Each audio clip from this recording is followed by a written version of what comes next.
Hey Ben and Brian, this is my sixth time uploading this video now. Thank you, YouTube. It is my response to a New York Times editorial. First off, we have our attention grabber.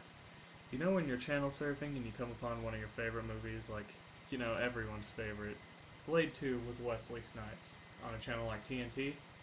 You get super excited momentarily, then realize your mistake when a commercial cuts out an entire fight scene because of its violence, or every soundtrack as a profanity exits a mouth. You just witnessed censorship in action. In the New York Times Avatars Don't Smoke, published January 7, 2010, the editor makes the argument that censorship is not palatable and artists should be allowed to share their vision. Though I agree with this claim, I disagree with his presentation of information. He only uses negative needs value support in the final two paragraphs to condemn his sources using negative diction such as nannyish, condemn, confront, threat, and the phrase tilts the field heavily.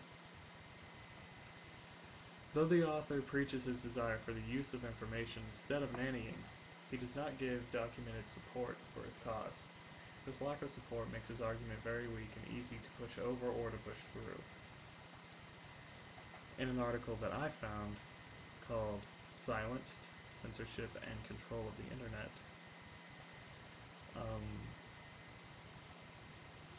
the effects of censorship are documented across a 136-page, 12-month study published by Privacy International and GreenNet Educational Trust.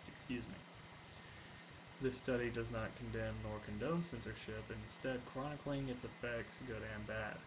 In some countries, the threat of censorship inspired the rise of the protection of individual liberties, while in others, the government crushed all opposition with force. Another personal disagreement I have with this editorial is the either ironic or inattentive use of Catholic bishops and God's sakes as attention grabbers and reinforcements, especially when the editor continues to criticize the use of censorship in favor of mainly Christian values. Legally, the United States is sworn to keep church from state, but, we all still lean towards Christian values when possible. It's just how we're brought up. As the always reliable Wikipedia and Dictionary.com define censorship, there are 5 rationales: military, corporate, political, religious, and moral. Here in the good old US of A, the last 3 overlap. Were the editor to truly try to fight the Christian value of censorship, I don't think he should have used God's sakes or Christian bishops. Anyway, I find this irony or inattention contrary to the point of anti-censorship. In conclusion, I agree with his claim, but disagree with his efforts to support it. Thank you for your